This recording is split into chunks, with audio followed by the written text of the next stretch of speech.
And hello, everyone. Welcome to the WARPburg Infusion Entertainment Review. It's time for episode number 61.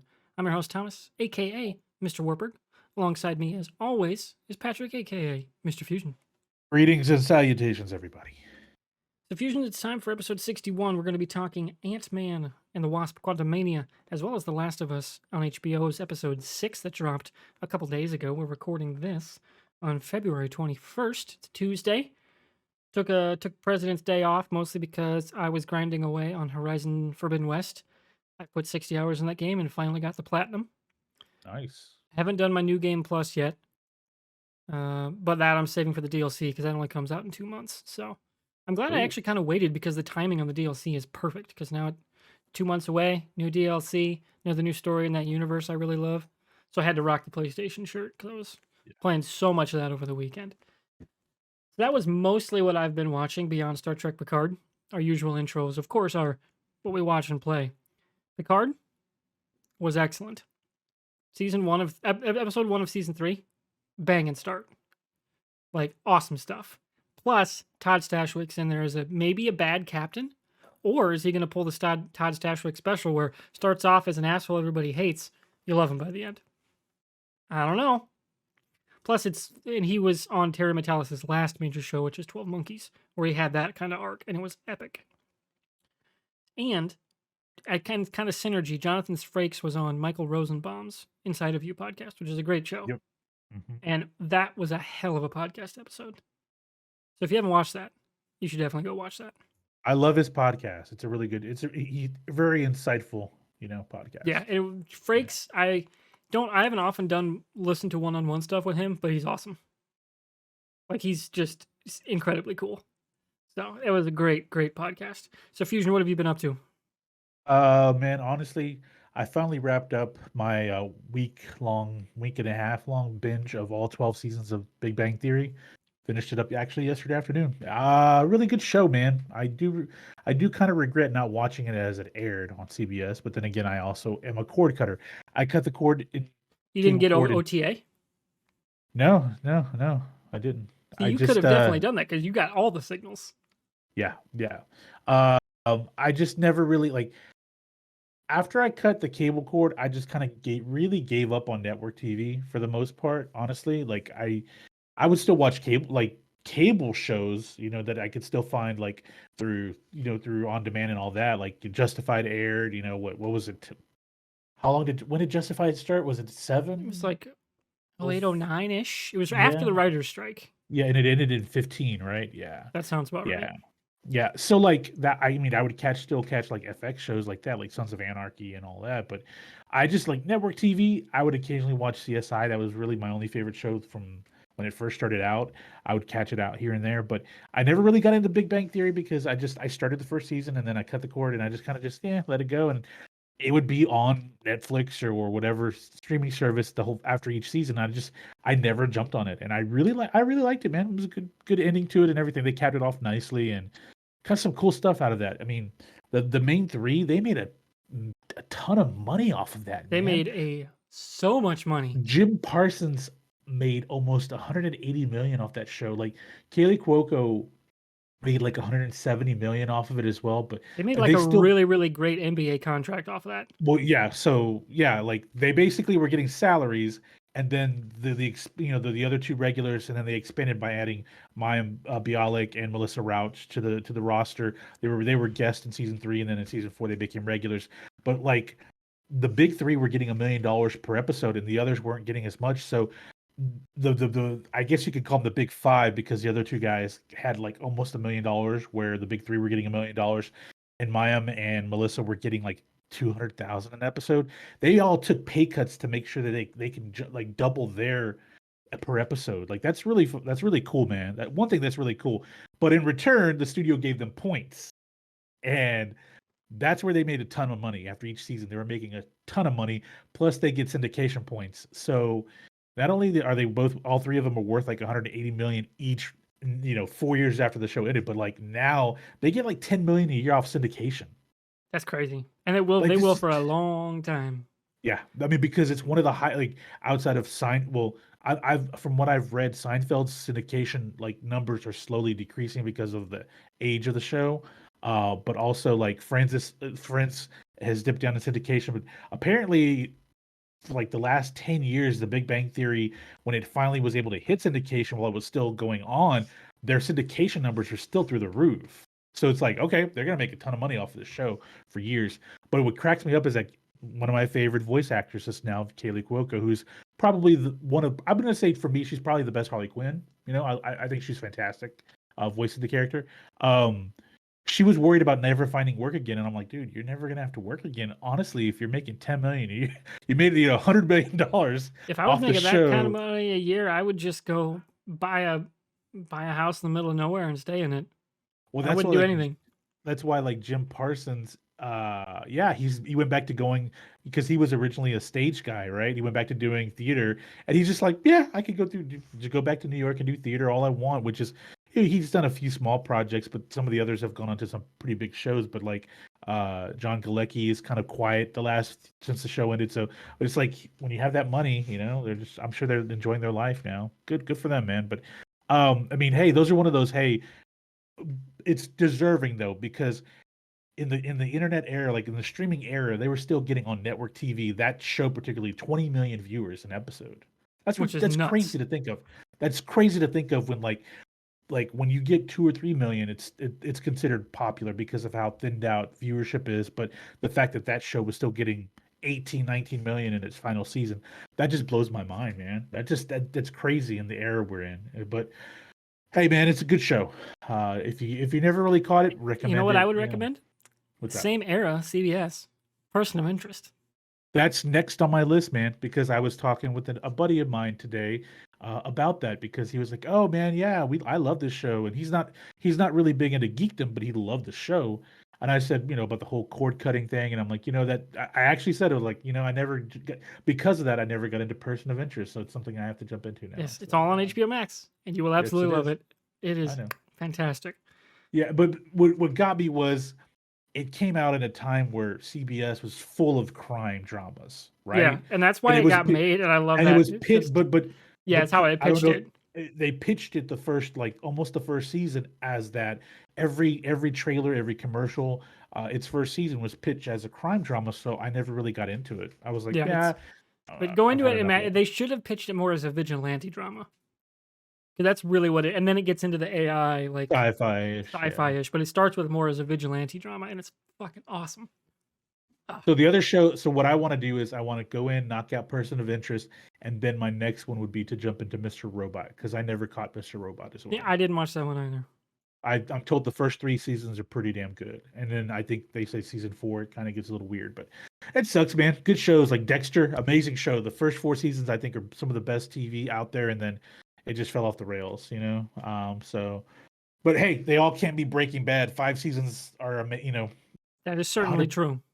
They're just stellar every single season. But anyway, so I've been catching that and playing a little Red Dead.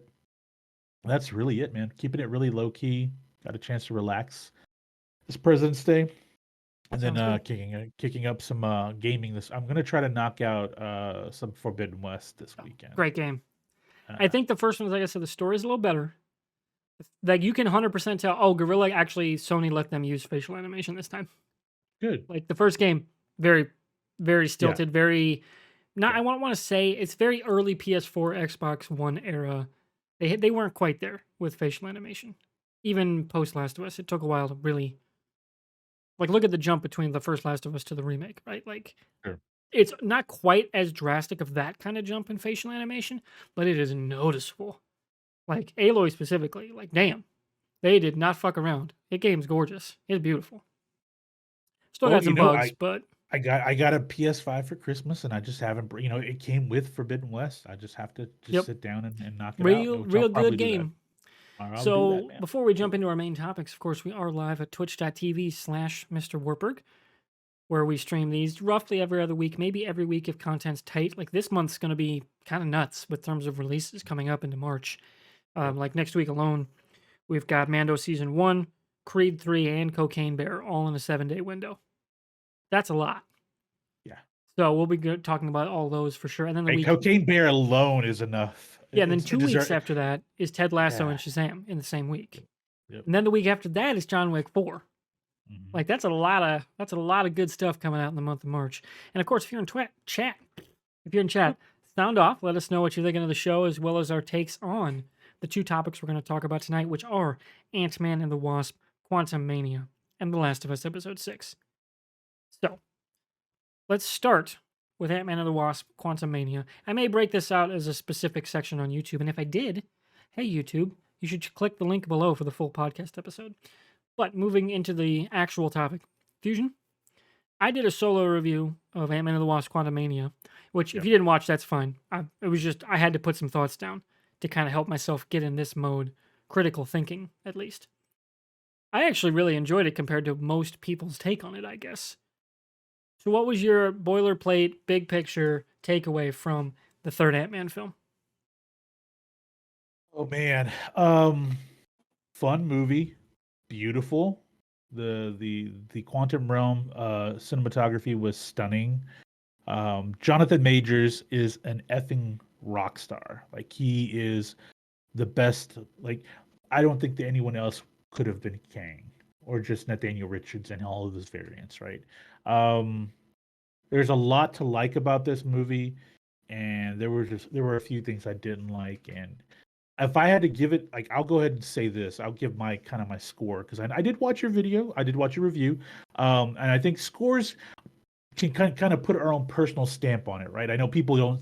People say I don't want to put a score on something because then people are gonna think I'm trying to, brand it or lock it into. No, for me, it's like if I'm trying to describe something like a film or a TV show I'm watching, I'd say out of 10, 0 out of 10, right? For me, this was probably a hard 6.5 out of 10. Not quite a 7. And I think some of it has to do a little bit with the story and kind of towards the back end of the first act was so bothersome for me. And there's one thing I do agree with you on, and I think MODOK was just was poorly represented in this film. Like it would have been a cool idea, and I think it just really went off the rails. It Mm-hmm. really did.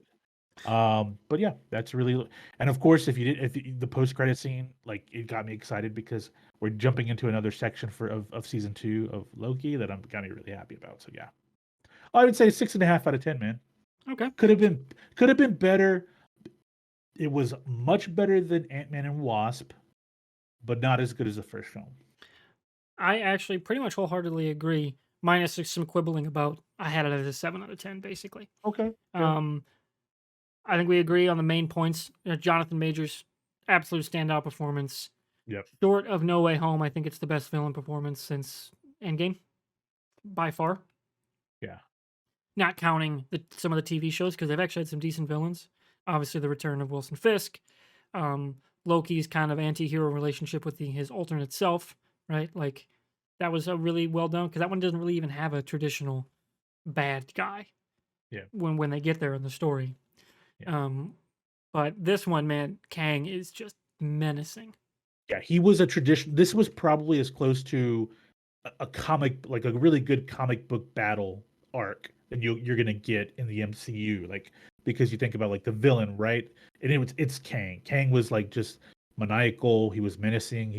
He made you like afraid of him, but at the same time, You sit back and go, somewhat well, wait a minute, is he he's right? yeah, Like, even the yeah, movie plays with that at the end. yep, I really appreciated that. And to your yeah, point, quick about scores, wanted to circle back. For me, sure, I view scores less as a definitive mark, as more of a comparative method in terms of like sure, to kind of give you a feeling, like a baseline of like you. I think most people know when you say 7 out of 10, what do you mean? Decent, maybe yeah, good, but not yeah, great for yeah, sure. Great for me is like, 8, 8.5, 9. Like perfect, amazing movies would be like 9.5, 10s.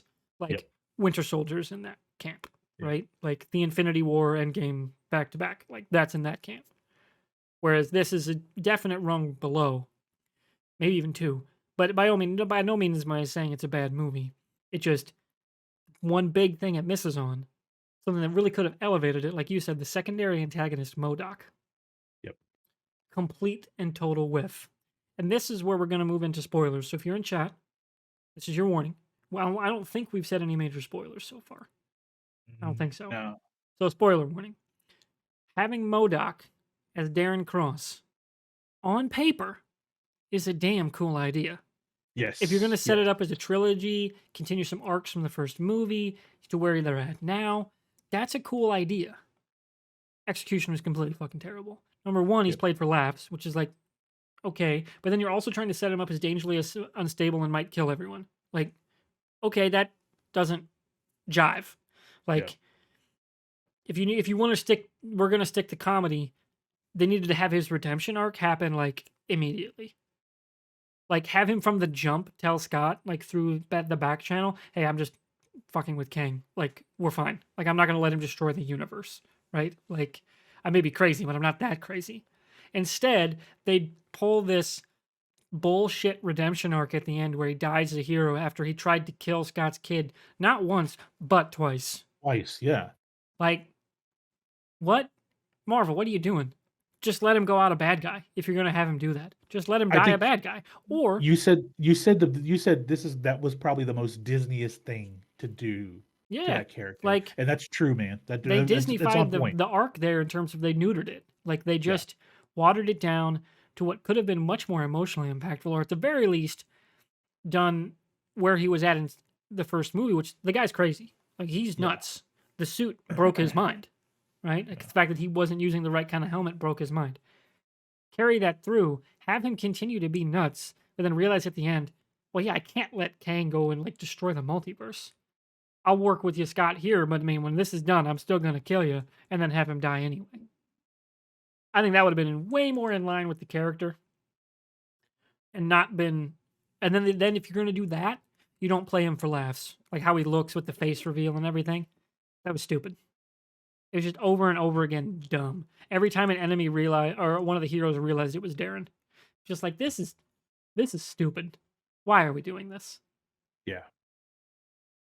I mean, it was so odd that at the end when he's dying, um, Hope shows up and she's like, Darren.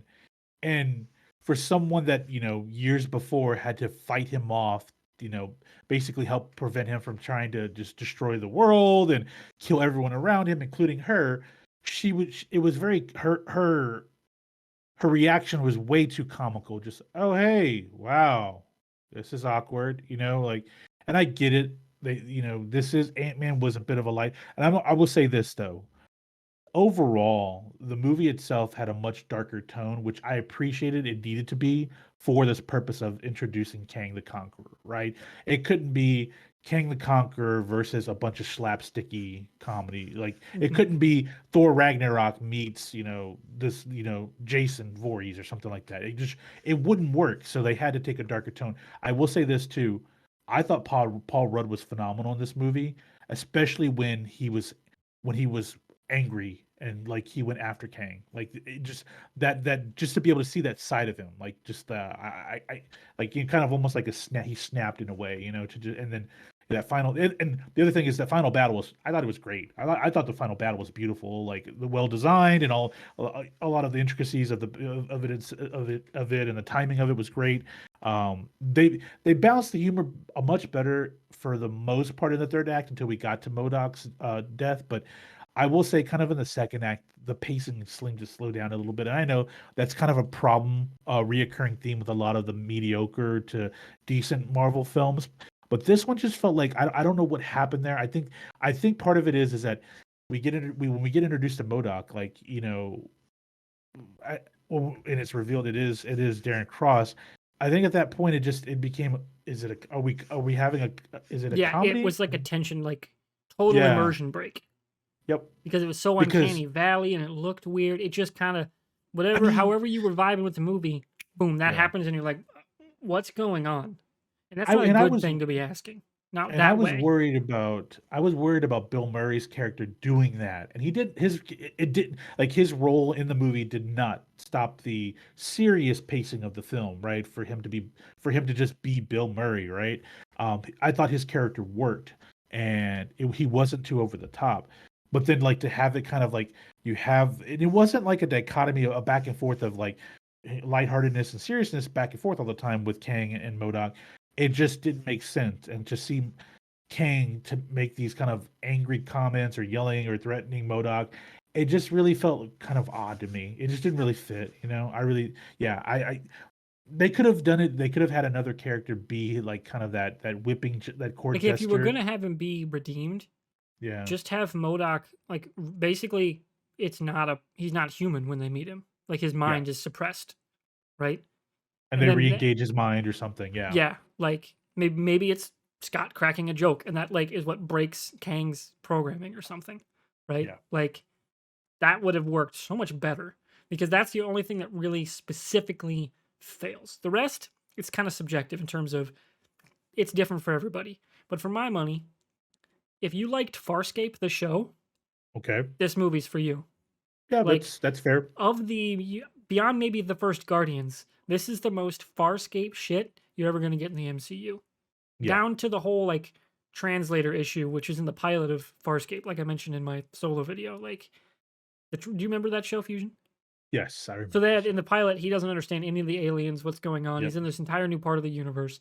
This yep, robot injects him in the foot, and then like his brain like gets snapped into, oh, I can hear everyone now. What the fuck's yep, going on? Like, it's very much in that kind of line where Scott, because he's not a super scientist, he's not a genius, he's not the other characters, everyone around him is way smarter than him, is able to adapt much quicker than him. Like, they get what's going on. Like, his daughter built a fucking quantum like device beacon. in the basement. Yep, Like, she's super smart. So she's already surpassed him, and he's struggling with that relationship. And then all of a sudden, he's in an entire different universe, and that is very much in in the vein of Farscape, where Crichton, Ben Browder's character, who's in Guardians 2, actually, uh, mhm, just for a brief cameo, and it's very much in that same kind of pocket in terms of the humor that they go with in that movie, in that show, for yeah, compared to this movie. I thought they carried that through really well, except for the MODOK thing. I just yeah, if they would have had a much better, more concise, even just less focus on him as MODOK, and maybe done the whole Scott breaking through his mind to have him turn on Kang at the end, that would have made this movie closer to an 8.5. Because everything else, I mean, this it's literally a full point for me. That is yeah. bad. Like, Yeah, oh yeah, I will say the MODOK character did drag the movie down a lot. It really did, just because, like you said, with Farscape, it's the humor here was a very layered. It was the humor was in the oddities and the strangeness of the world they were in, right? And I mean, even Michael Douglas, like Hank Pym, he was kind of like, "What the hell is going on?" Like, just that whole point of like the humor was just like they were so confused about what was going on there, right? But then we have MODOK, who is the court jester. So instead of it being kind of a balancing act of humor, it just went way too far. It almost went. It almost felt like a character that you would see in Thor Ragnarok, like a Wakiti character. Not yeah, Ragnarok. yeah, Love and Taika Thunder, character, yeah. like a Taika character in Love and Thunder, just over the top and like Stormbreaker floating around, jealous of Mjolnir, like that kind of shit. Like That's not needed. that's not needed at all. And you got a really good point there, Warburg, in that, hey, it probably would have been best to have him be brainwashed or programmed, and then have him break that at kind of either the back end of the second act or something, and Or then Cassie was so scared of him, and she's the one that fixes him, yeah, right? something that would have made more engaging, other than I'm gonna kill her again, and then, oh, sorry guys, I'm really sorry for trying to kill you twice. Like it's just it really And I I'm wouldn't have shown dying. his face. Like, had it Yeah, just stick to the voice, yeah, you know? yeah, Because you can do a lot with that. Like, have him like have it be super robotic, and then the emotion comes back, right? And then as he dies, like that would have been much more impactful. I think it's just I keep circling yeah. back to it because it's the one massive like broken cog in the machine. Is The other that thing I will say that was a bit of an issue was they obviously retconned some things about the quantum realm, because in the first Ant-Man film, we understand that you shrink so small and it affects space and time. Okay. And then in the second Ant-Man film, we learned that Janet did age 30 years because she did, but time and space works differently. So why is it that some part, like, we didn't get clarification on how time and space does work, because wherever Scott was, he didn't, time stood still essentially, right? Whereas where she was down into this little this the city or whatever, time worked almost, I would say, in 1-to-1, maybe. I don't know. But the other thing that gets me is that also in the second Ant-Man film, when Janet does come out of the quantum realm back onto Earth, she has powers that she helps, alleviate whatever Yeah, because issues they were Ghost trying has. to allude to the comic Yeah. Wasp. So, yeah, but like, where did her powers go after that?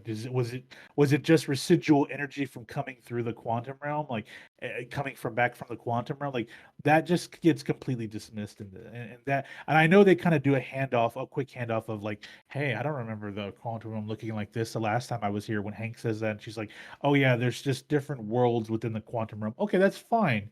That I can get with that, but there were just a few things that it felt like they basically just hit a chopping block for some of the things from the first two films to just make this whole little universe, this pocket universe, and it felt a little odd for me. It felt a little odd. I think a part of it is they're trying to figure out that part of the world because I can see where they're going with this movie, where they're at, and go, oh, number one, there's your blueprint for how to do Doctor Doom, and there's your True. program, like your blueprint for how to maybe do the nth universe or the negative verse that for the Fantastic Four use for their Negative prison zone, stuff. Negative zone. negative zone. Like there's a lot of that DNA that's probably going to show up in the Fantastic Four. Probably less the slapstick comedy stuff. That's not really the Fantastic Four bag.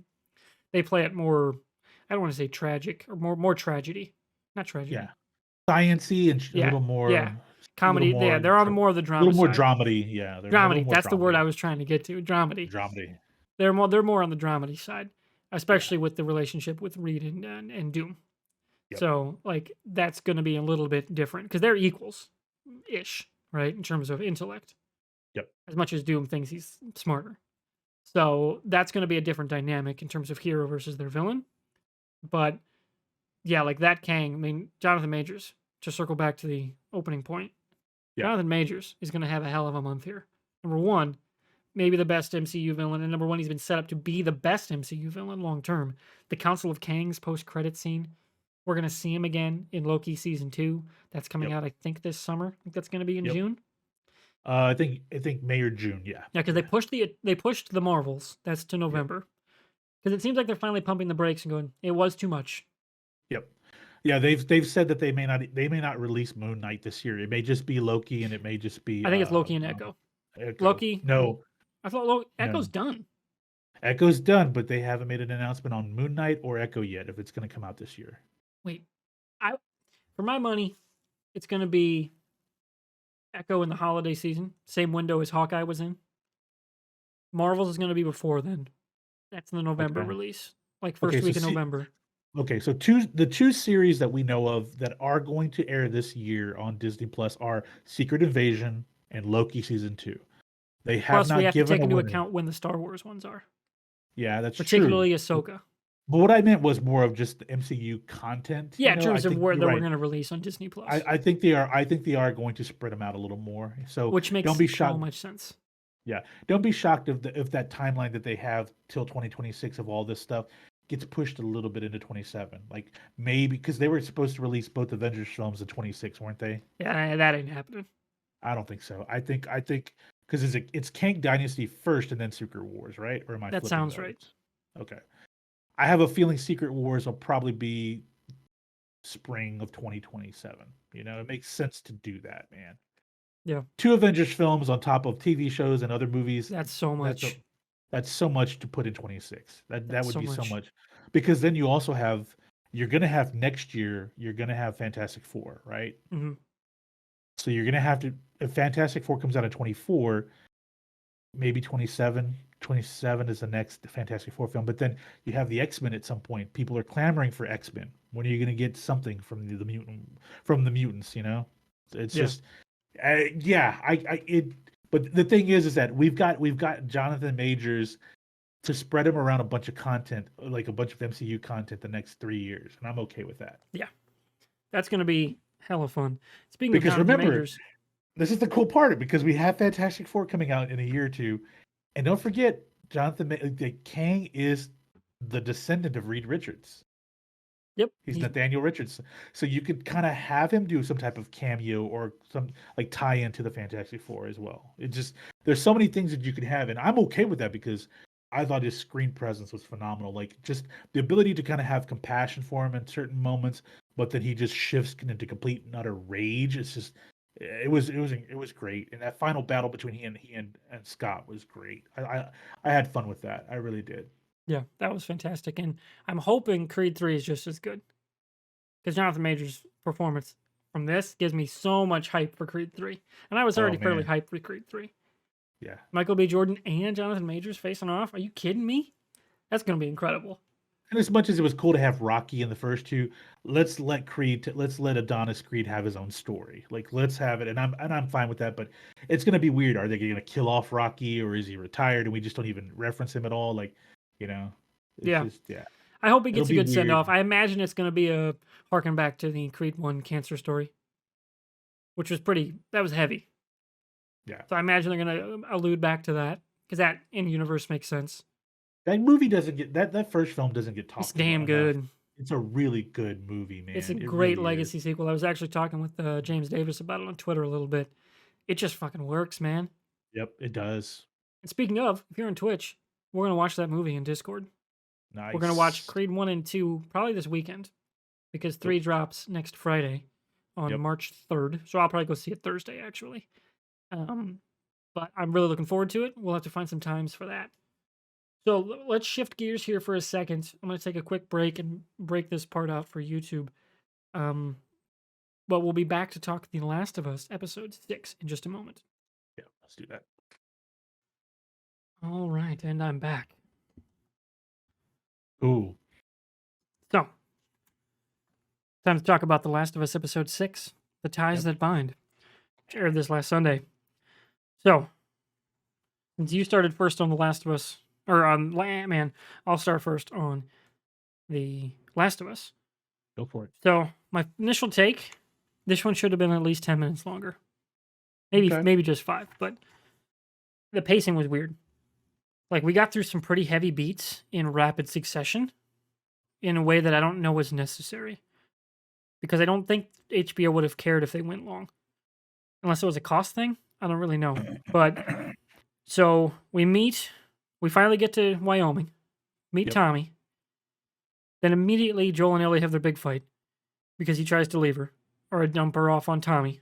Well, don't forget there's a Tommy and time Joel have a jump. big fight, and there's a Don't 3 month forget time jump too, in, three in month time between jump. Yeah. 5 and 6. 3 months time jump, so we're skipping from Kansas City to Wyoming, which is fine. Yeah. There's the in between part's not necessary, No, but the actual in Jackson part, we should have sat there longer. I think so too. Yeah. Like actually, maybe get more with Tommy's wife. Maybe we actually meet Dina. She's the girl that runs away after Ellie like yells at her, and that's her love interest ish in the second part too. Yeah. Actually, like meeting her as a character would have been nice. More fallout with Tommy and Joel, their conversations about, Sarah and loss and everything. And then same with Joel and Ellie. Like, they go from massive blowout fight to, oh, yeah, we're over it. Moving on in a span of like 5 minutes. Either could have sat on that a little longer or have draw out the process after. Like, have Joel begrudgingly take her anyway, even after the fight. Because Tommy's like, I can't, then reveal Tommy's gonna have a kid. And then so Joel comes back and says, I'll take you because my brother can't go. Then you have them bond again on the way to the university. And then have everything go off where Joel gets stabbed. And that's it. End it there. It just would have been, I think, longer, a little longer, and would have been better paced if you do it that way. Not that this is bad. You still got through the parts you got to get to, because next week is our flashback episode. Yep. But it just felt rushed when it didn't have to be, because it's not on network. It's HBO. You can Yep. take your time. So that's just my thoughts. Still good, Okay. but it definitely one of the least well paced so far. In the game, obviously this was different in the on the show than the game.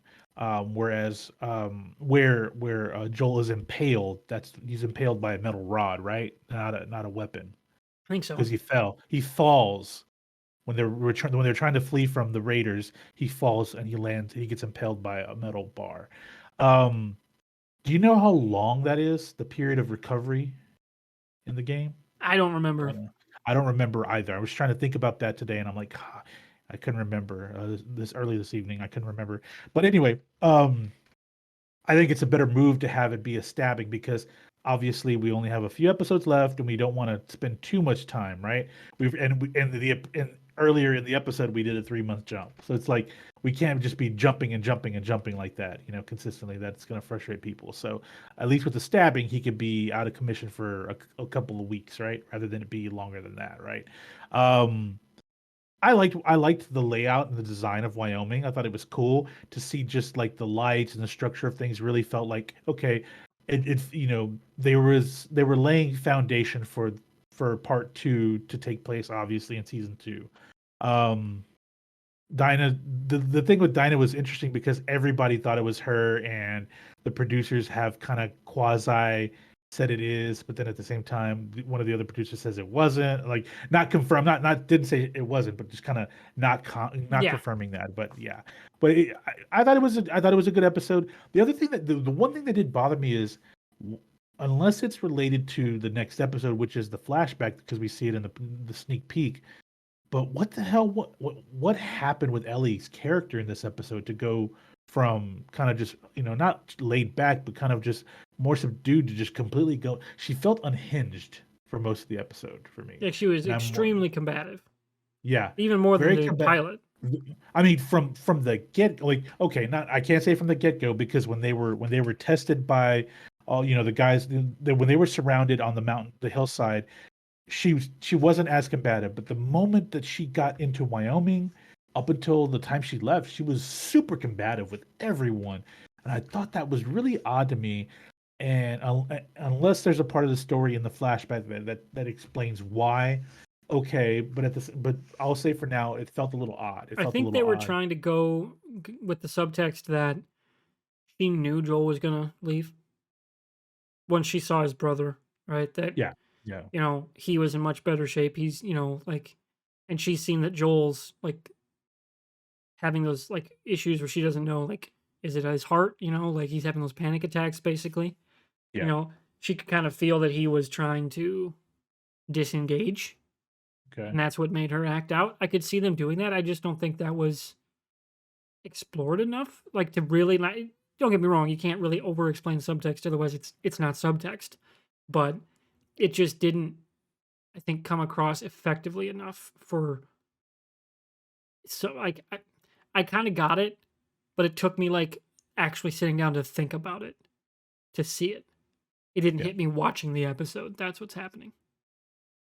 So it kind of comes down to, is that okay? Like, does that still mean it's good if you got there at the end, if that was the intent, or that if you missed it the first time, is that Mhm. not good?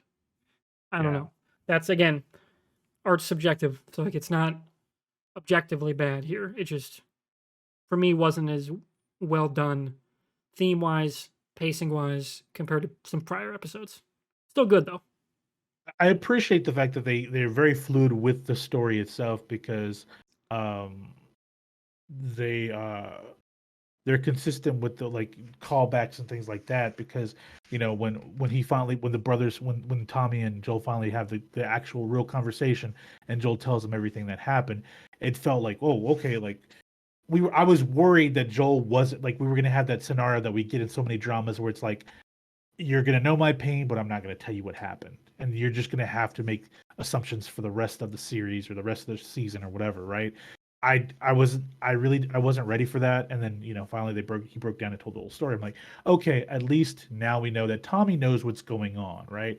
That and the fact that we get a direct callback from the previous episode of Henry and Sam and like and Joel and Ellie having that conversation, it just it was the layering of like interaction was really smooth in this episode for me, outside of like I said, a few of the weird like instances like just the combativeness of Ellie.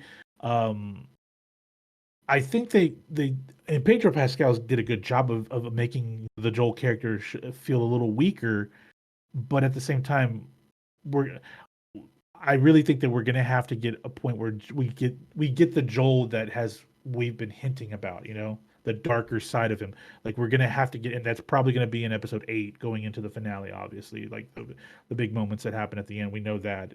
I don't know how close they'll keep that in line with the game.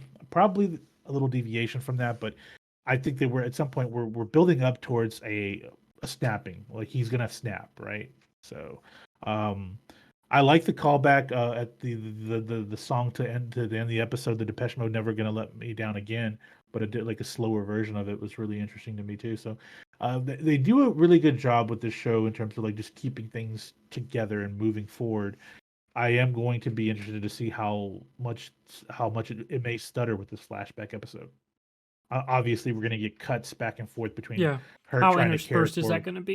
yeah, how interspersed. But like the trailer, normally it's like sneak peeks really don't dive into that, and that trailer was like all about the flashback. So they gave a lot of information away in that in the sneak peek about the flashback. So um, I'm really interested to see this next episode. I thought 6 was a really good one.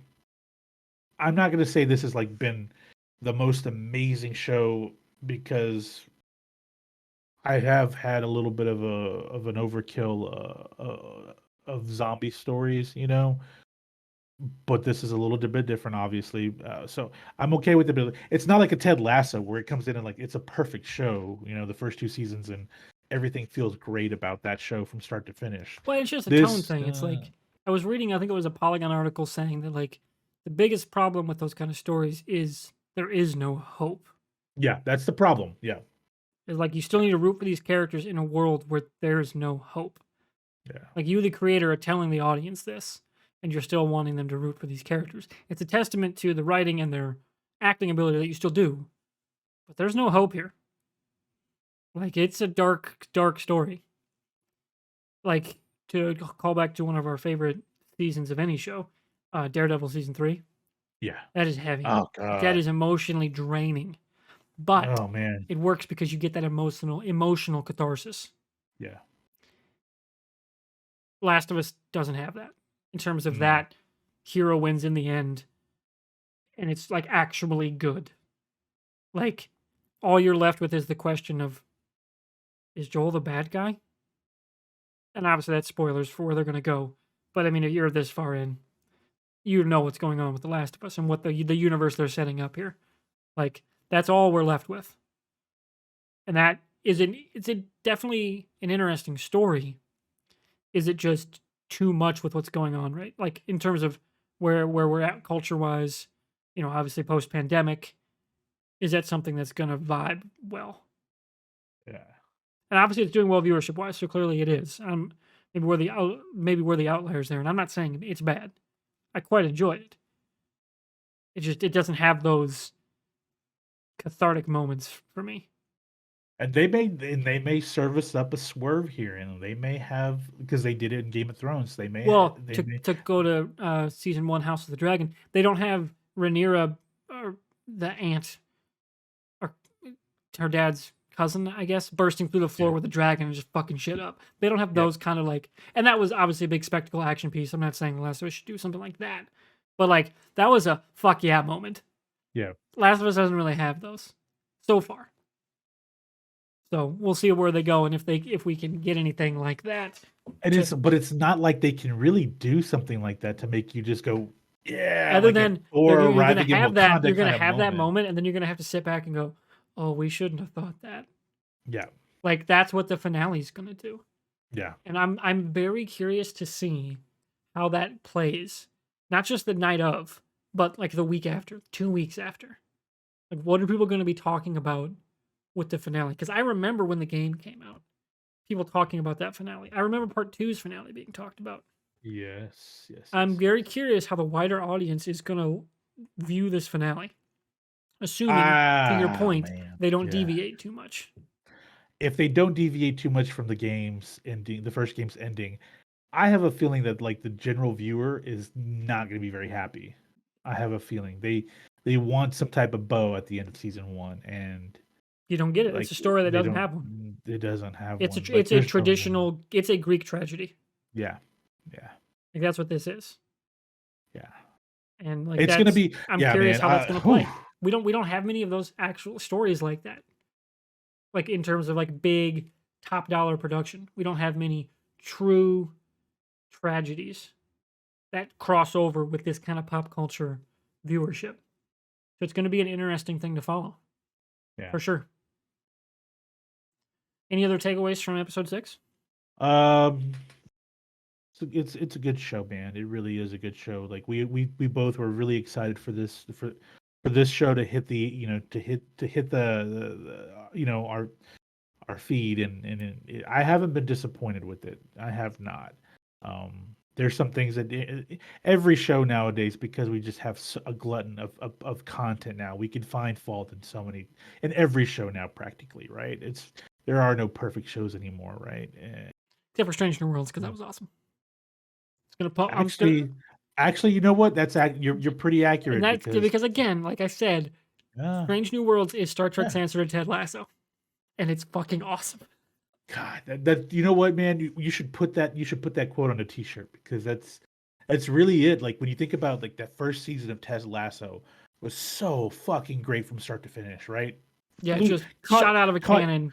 shot out of a cannon, caught so many of us by surprise. Remember, like I was like, dude, we got to watch Ted Lasso, and you're like, okay, we'll get to it. And then when And I'm then when I watching, binged it in a weekend, we're, yeah, and we're both like, dude, like it's that good. dude. And And then yeah, then, Strange New Worlds, it's that phenomenon in the Star Trek fandom, and it's incredible. I which is love it. great because Star Trek needs something like that, and I think the zombie apocalyptic story needs something like this because I think we focus way too much on like having this over the top joyous finale for our stories, and I think we need to realize that this isn't one of those, and I think the casual viewer is going to be probably frustrated about that, knowing that, Yeah, especially and I think I'm going to still keep my thought. I think Joel does. I think they push him up, and I don't think he makes it past the season finale here. I don't think so. I I think they think move that they up. can't do that because They of can do that. part two's story. You can't do it there. Maybe you could. Well, you could begin part two story in the season finale though. Yeah, you could do a You time jump at you the tr- you end. tr- you, well, you truncate it a bit. I just don't think they're going to do that. I think they're going to want Pedro Pascal in the marketing material for another Oh season. well, I mean, honestly, he's gonna get some nominations. Yeah, In like this that Emmy scene where season. he's So telling Tommy that she's immune. yeah, That was intense. yep, That was awesome. yep. I think he's gonna get nods this season, and why not get him two seasons worth of nominations, Yeah, so it's certainly but I possible. still I still think that they may do that swerve. I have a feeling that they're gonna I give us wonder if that they're going to swerve. not kill Marlene I think that yeah, because if Joel becomes I see this is the thing. I don't see because you them can't go as dark accident. as the game because the game's Oh, violence is yes. it's an interactive story. So like the violence is neutered Yeah. through the lens of the controller, basically. Yeah. Yeah. Whereas now that's gone, so you got to tone it down a little bit, and they have so far. So I'm wondering what they tone down in the finale. Obviously, the Yeah. broad strokes will be the same, but I'm wondering how they. But see, here's a tricky thing. If you don't tell that story with Joel at the end of this season and it becomes a part of next season, Oh no, they're going to do like the dark stuff with him. It's just he's not. Spoilers. Joel's not going to bite it until season 2 because there's a time okay. jump. Yeah. There's a 5-year time jump there, Yeah. isn't it? 5 years, 3 years. 3-year 3 years. time jump.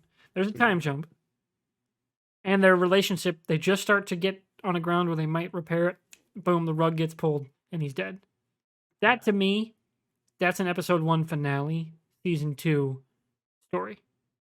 That's the cliffhanger. Okay. And then the open of episode 2 is Ellie and Tommy. Okay. Okay. That's So where they go with that. Diego Luna is going to have a bigger role in season 2, Oh, which far I'm more. okay with. I'm okay with that because I think he's a great Tommy. I really do.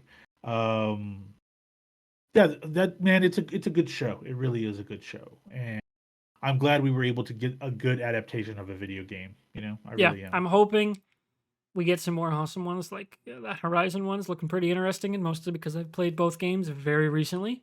But Fallout, come on, Fallout's coming Fallout. up that's next Amazon. year or later this year. They haven't even said. They haven't said. I mean, it's It's been in filmed. production a long time, Yeah, yeah. so that'll be curious.